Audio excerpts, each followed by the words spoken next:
Hello student, आज हम numerical questions करेंगे।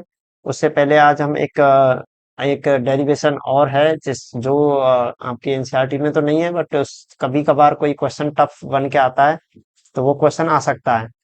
तो इसको भी देख लेते हैं। ज्यादा टफ नहीं है, इसको आराम से हम कर सकते हैं। ऐसे दो डेरिवेशन है। तो एक तो है असमान, इसमें लिखेंगे असमान पृष्ठ घनत्व। पृष्ठ घनत्व पृष्ठ घनत्व की धन तथा ऋणावेशित ऋण आवेशित ऋण आवेशित प्लेटों के अंदर प्लेटों के अंदर तथा बाहर विद्युत क्षेत्र की तीव्रता विद्युत क्षेत्र की तीव्रता। इसमें ज्यादा थ्योरी नहीं लिखेंगे, बिल्कुल सही इजी तरीके से और डायरेक्ट कराएंगे इसको।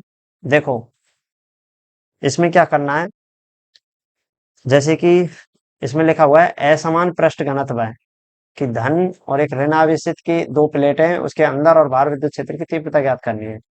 तो देखो, बिना टाइम गवाए इसको शुरू करते हैं। अपने पास दो प्लेट है। एक प्लेट तो है ये वाली, ये वाली प्लेट है एक। इसका पृष्ठ आवेश घनत्व क्या है, सिग्मा वन मान लेता हूँ। और एक प्लेट है ये वाली। ठीक है, तो अपने पास दो प्लेट हो गई। इसका पृष्ठ आवेश घनत्व कितना है, सिग्मा टू। अब क्वेश्चन में बोला है एक कैसी है धनावेशित और एक कैसी है ऋणावेशित। अगर क्वेश्चन में धनावेश आए तो आप अपने विवेक से उसको हल करेंगे, और करने का तरीका ये रहेगा। दूसरी क्या है, ऋणावेशित। तो मैंने ऋणावेशित प्लेट मान ली। ठीक है, अब हमें इसके अंदर और बाहर बिंदु पे चाहिए, तो मैं पहले एक अंदर बिंदु मान लेता हूँ। मैं अंदर बिंदु मानता हूँ पी, और एक बाहर बिंदु मान लेता हूँ ए, और एक इसके इधर साइड मान लेता हूँ बी। ये क्वेश्चन कंपटीशन एग्जाम की दृष्टि से अत्यंत महत्वपूर्ण है। अगर आप नीट की तैयारी, जेईई मेन की तैयारी कर रहे हो, तो उस लेवल का क्वेश्चन बनता है। इसलिए मैं इसको करवा रहा हूँ, और टाइम बिल्कुल 1 मिनट लगता है इसको हल करने में। तो अब देखो क्या करेंगे। अब इसमें ये तो हमें नहीं दिया कि किस प्रकार की प्लेट है। असमान पृष्ठ घनत्व की धनावेशित प्लेट प्लेट चालक है अचालक है, तो हमें कैसी माननी है, अचालक मान ली। किस प्रकार की, अचालक या परावैद्युत प्रकार की माननी है। तो अचालक का व्यवहार हमने पढ़ा है अभी लास्ट क्लास में। तो हमने क्या पढ़ा है कि अचालक से किसी निकट बिंदु पे विद्युत क्षेत्र की तीव्रता क्या आती है, sigma upon two epsilon naught. और चालक में आती तो सिग्मा अपॉन एप्सिलॉन नॉट। चालक के केस में तो सिग्मा अपॉन एप्सिलॉन नॉट आती है।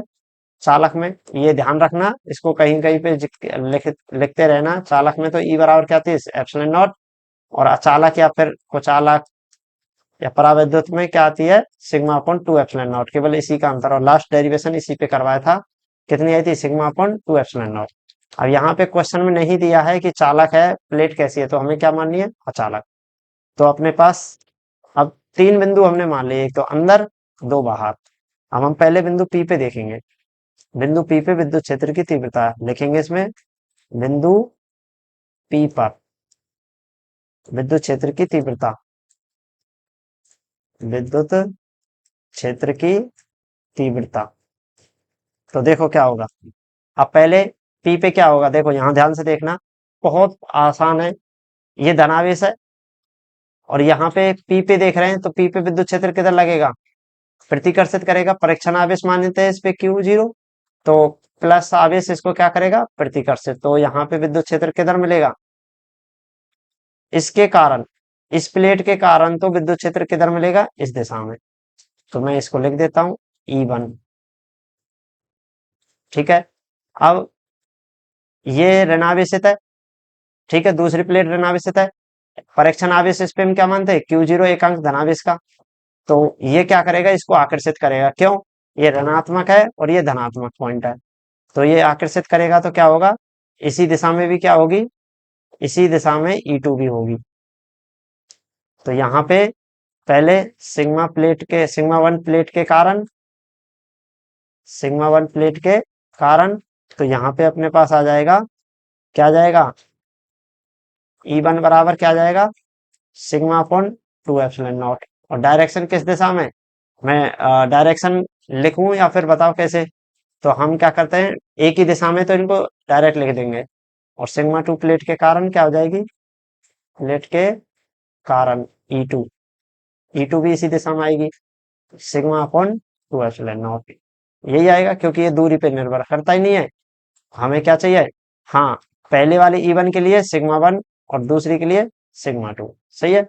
अब कुल क्या आ जाएगा, अतः ईपी, बिंदु ई पर विद्युत क्षेत्र की तीव्रता, मैंने पी कहाँ लिखा है, नीचे, तो ईपी बराबर क्या आ जाएगा, sigma E one plus E two, और दोनों की दिशा एक ही दिशा में, तो मैं दोनों को जोड़ दूंगा, sigma two epsilon not plus sigma two upon two epsilon not. तो यहाँ से हमें मिल गया, ये इसका आंसर हो गया। या फिर मैं इसको ऐसे लिख दूं, one upon two epsilon not sigma one plus sigma two. अब अंदर किसी अंदर बिंदु पे क्या आ रही है, इस प्रकार से आ रही है। अगर मैं कह दूं कि सिग्मा वन और सिग्मा टू क्या होते, बराबर, इनके परिमाण क्या होते, बराबर, तो क्या क्या हो जाता देखना, यदि सिग्मा वन बराबर सिग्मा टू और मैं कह दूं ये किसके बराबर है, सिग्मा के, तो ईपी क्या कितना आता, ईपी आता one upon two epsilon not sigma plus sigma, इसका मान रख देते, और यहाँ पे कितना मान आ जाता, ऊपर टू एफ सिग्मा आता, टू एप्सिलॉन नॉट, तो यहाँ से दो से दो कट जाता, सिग्मा अपॉन एप्सिलॉन नॉट। तो ईपी कितना आ जाता, ये वाला। कब आता, जब, यदि क्या होते, सिग्मा वन बराबर सिग्मा टू, और वो भी किसके, सिग्मा के, तो कितना आता, सिग्मा अपॉन एप्सिलॉन नॉट। तो इस प्रकार से ये क्वेश्चन हम हल कर सकते हैं। बड़े बड़े एग्जामों की दृष्टि से ये बहुत महत्वपूर्ण क्वेश्चन है। केवल देखना यह है इस बिंदु पे इसके कारण इस दिशा में ये अपनी ओर आकर्षित करेगी ये प्लेट, तो भी इस दिशा में, दोनों एक ही दिशा में। अगर मैं इसको एक्स कैप मानूं, इसको इस दिशा को एक्स कैप मानता हूं, तो इसको एक्स कैप दोनों एक ही दिशा में, तो दोनों एक्स कैप, और आंसर क्या आ जाएगा, एक्स कैप। अब इसकी दिशा अगर पूछा जाए, ईपी की दिशा किधर होगी, ईपी की दिशा होगी इस प्लेट से इधर दिशा, तो ये आंसर हो गया। अब हमें किस बिंदु पर निकालना है, ए पर।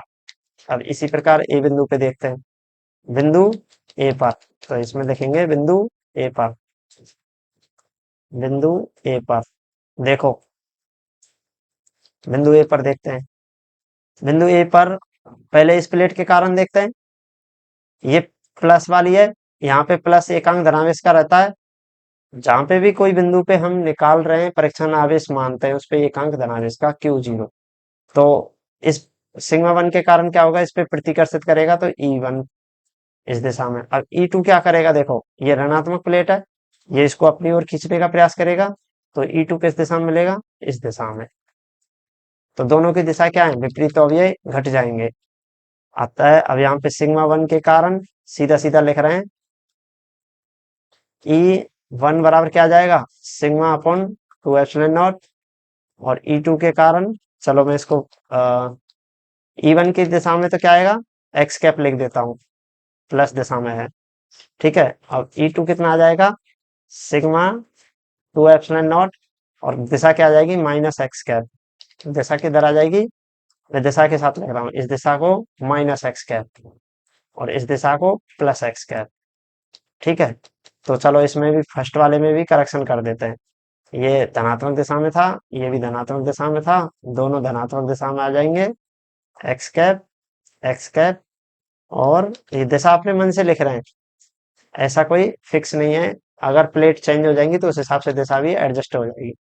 तो ये के कारण, तो इसका मतलब क्या है, अतः बिंदु ई टू पे क्या आ जाएगी, ई ए पे E one plus E two, तो यहाँ से sigma upon two epsilon naught, हाँ सॉरी, ये सिग्मा वन है, ये सिग्मा टू है, माइनस आ जाएगा ई टू वाली, सिग्मा टू अपॉन में टू एप्सिलॉन नॉट, और यहाँ पे क्या आ जाएगा, एक्स कैप।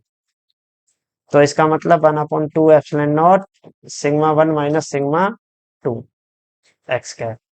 तो ये अपने पास मिल गया। अगर मैं कह दूं यदि ये आंसर हो गया है, अगर यदि क्वेश्चन में ऐसे आता सिग्मा वन बराबर है सिग्मा टू के, और इसको क्या कहते हैं, सिग्मा, तो क्या हो जाता देखना, ये बराबर one upon two epsilon not sigma minus sigma, तो ये जीरो हो जाता, तो ये जीरो आ जाता, कितना आया? 0। कब आया?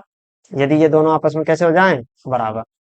तो याद रहेगा ये क्वेश्चन बहुत बड़े लेवल पे मेरे एग्जाम में भी आए थे, और जेम के एग्जाम में आया था। ये जेम आईआईटी का एक एग्जाम होता है जेम, तो उस एग्जाम में ये क्वेश्चन हमारे लिए आया था। तो इस प्रकार से ये बिंदु ए पे देख लिया, बिंदु बी पे देखना इसी प्रकार। देखो साहब, बिंदु बी पे प्लेट ए के कारण क्या होगा? प्लेट ए क्या करेगी? इसको प्रतिकर्षित करेगी, तो E1 इधर आ जाएगा। अब प्लेट ये ऋणात्मक है, ये ऋणात्मक है, तो इसको अपनी ओर खींचेगी, तो ये इधर E2 मिल जाएगा। तो E1 की दिशा किधर हो जाएगी? -x दिशा में, और E2 की दिशा +x दिशा में। तो इस हिसाब से बिंदु बी पे भी लिख देते हैं, बिंदु बी पर। तो क्या जाएगा? σ1 के कारण किधर आएगा? σ1 के कारण आएगा E1 माइनस, सॉरी, σ1/2 और -x कैप। प्रतिकर्षित कर रहा है तो किधर दिशा में है? इधर दिशा में। और E2 आ जाएगा σ2 के कारण, E2 आ जाएगा σ/2 x कैप। इसको ध्यान से देखना, ज्यादा टाइम खराब नहीं करेंगे हम। देखो E1 इधर आया है -i कैप, E2 इधर क्यों आया है? ये आवेश इसको क्या करेगा? अपनी ओर आकर्षित करेगा E2।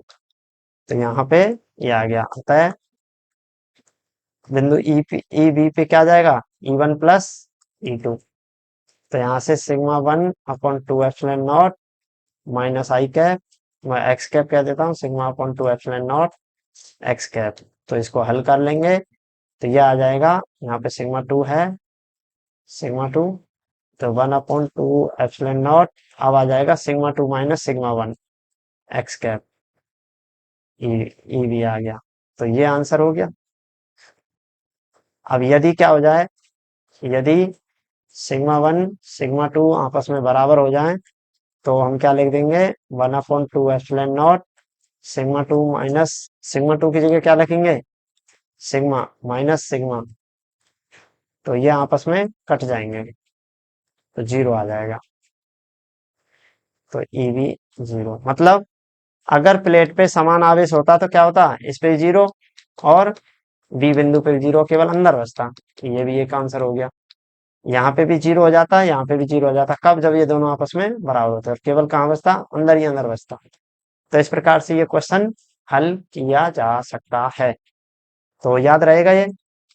इस क्वेश्चन को हल करने का एक तरीका यही है कि डायरेक्ट हम इसमें कोई ज्यादा थ्योरी नहीं लिखना। पृष्ठ आवेश घनत्व दे रखे हैं, ये क्या दे रखे हैं? पृष्ठ आवेश घनत्व, पृष्ठ आवेश घनत्व। और सिग्मा बराबर वैसे होता क्या है? Q/A। ए क्या है? क्षेत्रफल। इस प्रकार से हम पृष्ठ आवेश घनत्व पढ़ते आए हैं। ठीक है, तो एक तो क्वेश्चन हो गया ये। और अब क्या करते हैं? अब आ जाते हैं न्यूमेरिकल क्वेश्चंस पे। तो न्यूमेरिकल क्वेश्चंस के लिए हम देखेंगे ये वाले क्वेश्चन। ये क्वेश्चन इंपॉर्टेंट क्वेश्चन है, और ये माध्यमिक शिक्षा बोर्ड के बनाए हुए क्वेश्चन है। यहाँ पे हम देख रहे होंगे कि कुछ क्वेश्चन है जो शॉर्ट क्वेश्चन है, उनको प्रैक्टिस कैसे करना है। छोटे छोटे क्वेश्चन है, एक एक नंबर के क्वेश्चन अपने बोर्ड एग्जाम में आ सकते हैं। अपना जो भी अंकवार है वो इस चैप्टर का 4 नंबर का है। वस्तुनिष्ठ क्वेश्चन आएंगे इसमें 2 के, और रिक्त स्थान इसमें एक भी नहीं आएगा, अति लघुत्तरात्मक एक भी नहीं आएगा, और लघुत्तरात्मक भी नहीं आएगा। और इसमें दीर्घ उत्तरीय एक आएगा, दीर्घ उत्तरीय एक आएगा, और निबंधात्मक इसमें से एक भी नहीं है। तो छोटे छोटे क्वेश्चन आएंगे इसमें से, वस्तुनिष्ठ। और एक 3 नंबर का क्वेश्चन आएगा। कितने नंबर का? 3 नंबर का एक क्वेश्चन। तो यहाँ पे हमें एक बड़ा क्वेश्चन करना है डेरिवेशन टाइप से, तो उसके लिए हमने काफी सारे डेरिवेशन किए, उनसे बाहर क्वेश्चन नहीं जाएगा। और ये जो 2 क्वेश्चन है, आधे आधे नंबर के 2 क्वेश्चन आएंगे, तो उसके लिए हमें क्या करना है? प्रैक्टिस करनी है। तो उसके लिए देखो, ये क्वेश्चन है, इंपॉर्टेंट क्वेश्चन है। इसकी पीडीएफ में इस पे डाल दूंगा नीचे, पीडीएफ बना के। तो इसको ध्यान से देखना। हमने ये पढ़ा हुआ है आवेश का क्वांटीकरण क्वांटीकरण सिद्ध करने वाला इक्वेशन क्या है, क्यू बराबर एन। हमने अच्छे से पढ़ा है, क्यू बराबर एन। और इसका मान प्लस माइनस एन हो सकता है। इलेक्ट्रॉन की संख्या धनात्मक ऋणात्मक हो सकती है। इलेक्ट्रॉन पे आवेश धनात्मक ऋणात्मक हो सकता है। दो बलों के मध्य लगने वाला बल क्या है, ये डायरेक्ट आप इनको देख लीजिए, ये कूलम्बियन बल है। ये क्वेश्चन क्या है, ये कूलम्बियन बल हो गया, मध्य लगने वाला बल के Q1 Q2 अपन आर स्क्वायर। के यहाँ पे क्या है, कूलम्बियन बल नियतांक है, इसका मात्रक पूछ लिया जाता है कभी कभी।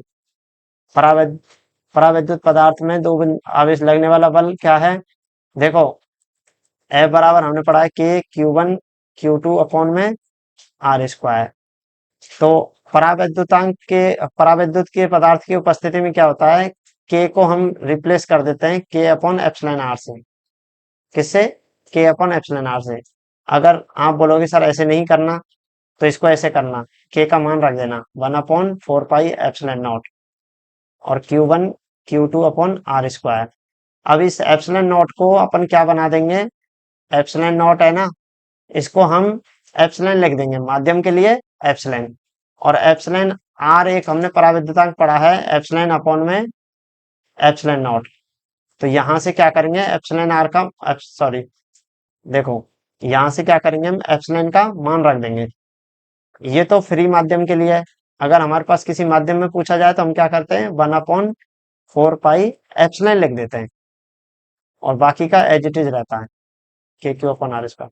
अब इस एप्सिलॉन का मान कहाँ से रखेंगे, इस एप्सिलॉन का मान हम परावैद्युतांक की परिभाषा में जो हमने लिखा था, एप्सिलॉन आर बराबर एप्सिलॉन बटे एप्सिलॉन नॉट।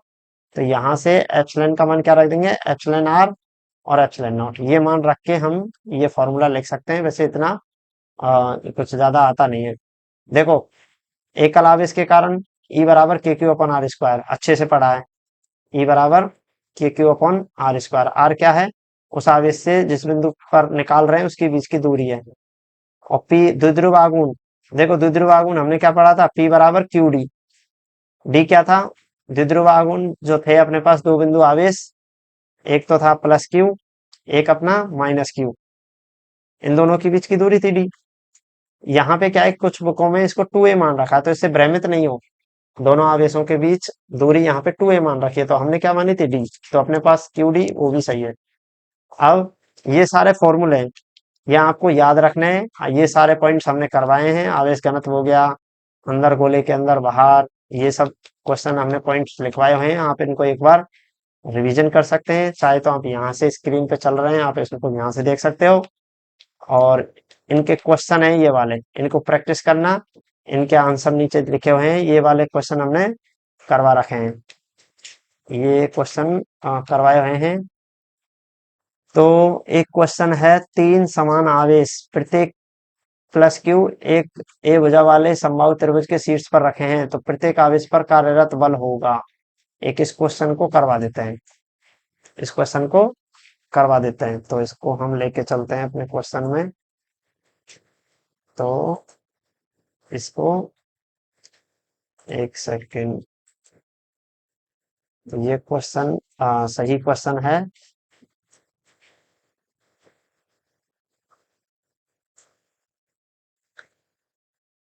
तो यहाँ पे क्वेश्चन हमने ले लिया है। अब इसको देखो करना कैसे है। देखो सबसे पहले तो दिया क्या है, तीन समान आवेश हैं प्लस क्यू के, वो एक ए भुजा वाले समबाहु त्रिभुज के शीर्ष पर रखें, तो प्रत्येक आवेश पर लगने वाला बल का परिमाण ज्ञात करना है। तो अपने पास क्या है, इसको हल करना है हमें। तो अपने पास एक त्रिभुज है, एक त्रिभुज है, ये रहा। अब इस पे क्या है, प्लस क्यू आवेश रखे हुआ है, सभी पे क्या है, सभी कोनों पे प्लस क्यू आवेश। तो शीर्षों पे प्लस क्यू आवेश रखा है। अब क्या करना है, जैसे बिंदु मैं मान लेता हूं इसको ए बी सी, इसको हमने ए बी सी बिंदु मान लिए।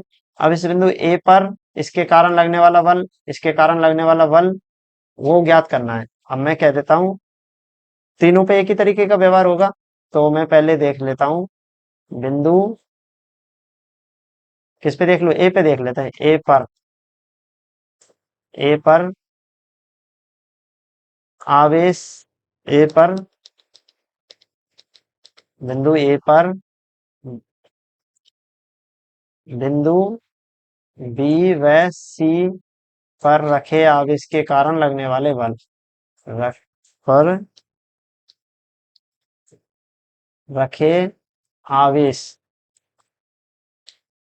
के कारण बल। क्या हो जाएगा, पहले बी के कारण देख लेते हैं, बिंदु ए पर।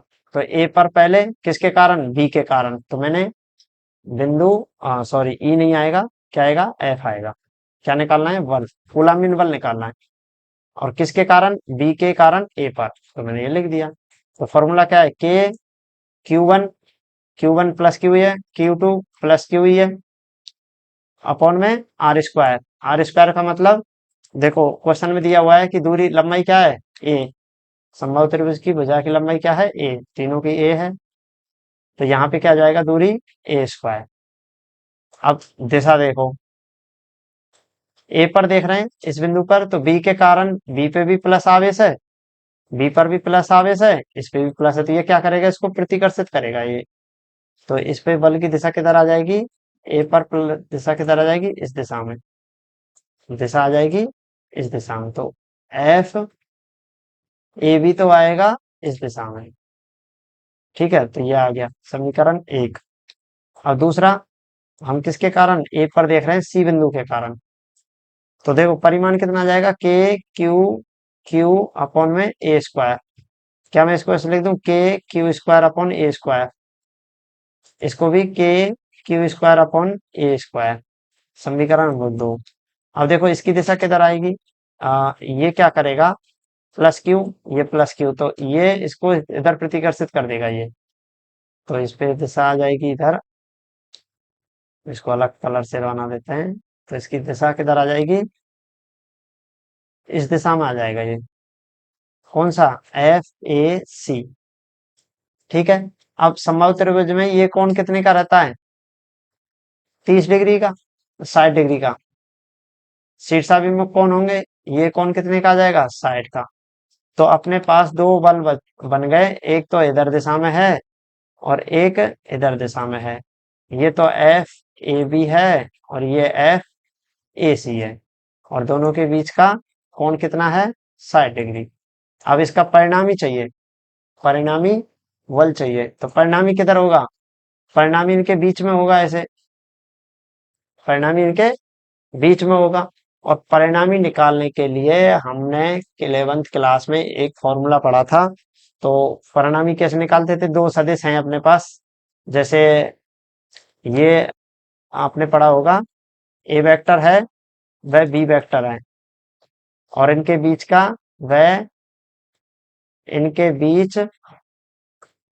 थीटा कोण है, तो परिणामी कोण है। तो परिणामी कैसे निकाले थे, परिणामी ऐसे निकाल सकते हैं, जैसे अपने पास ए वेक्टर है, बी वेक्टर है, और इनके बीच थीटा कोण है, तो हम निकालते हैं परिणामी आर। परिणामी कैसे निकालते हैं, रूट ए का स्क्वायर बी का स्क्वायर प्लस में 2AB cos थीटा। तो इस तरीके से निकालते हैं। अब हम क्या करेंगे, इसमें भी वही तरीका लगा देंगे। क्यों, ये वेक्टर है, दोनों के बीच का कोण क्या है, 60 डिग्री।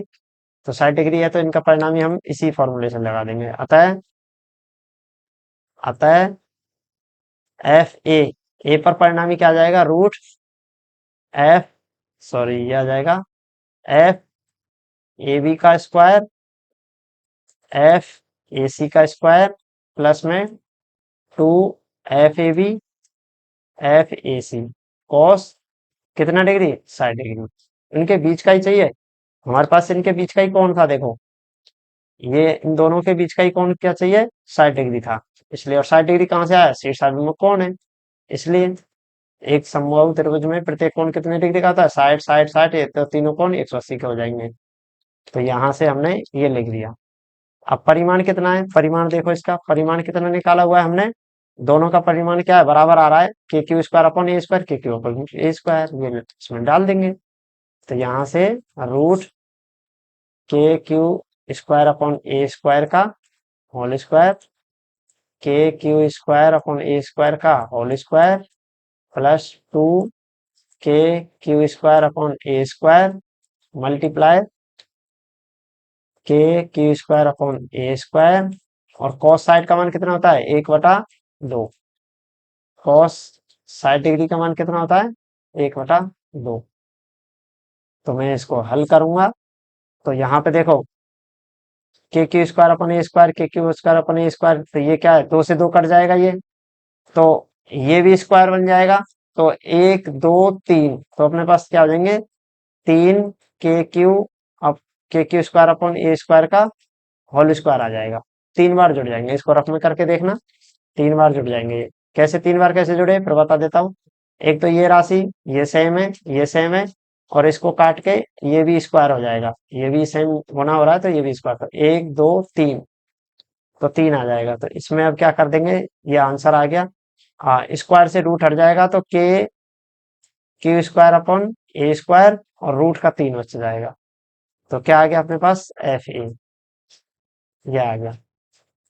और अपने पास क्या है ऑप्शन दे रखे थे, तो ऑप्शन क्या हो जाएगा √3 k q square upon r square, ये सही होता है ऑप्शन नंबर डी। इसी प्रकार क्या हो जाएगा देखो, इसी प्रकार एफ बी भी इतना ही आएगा और एफ सी भी इतना ही आएगा √3 के क्यू स्क्वायर अपॉन ए स्क्वायर। तो ये आंसर होगा। ठीक है। और जो भी हमने पीडीएफ दिखाई थी क्वेश्चन बैंक की, मैं इसको आपके इसमें अपने प्लेटफॉर्म पे डाल दूंगा।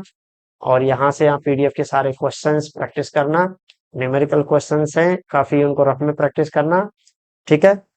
और चैप्टर 1 कंप्लीट हो चुका है, जितना हो सके रफ में प्रैक्टिस करिए, अच्छे से इसकी मेहनत करिए। और कोई भी टफ चीज नहीं है, जितना पढ़ोगे उतना अच्छे से याद होगी। Thank you. अगली क्लास से हम चैप्टर नंबर 2 स्टार्ट करेंगे।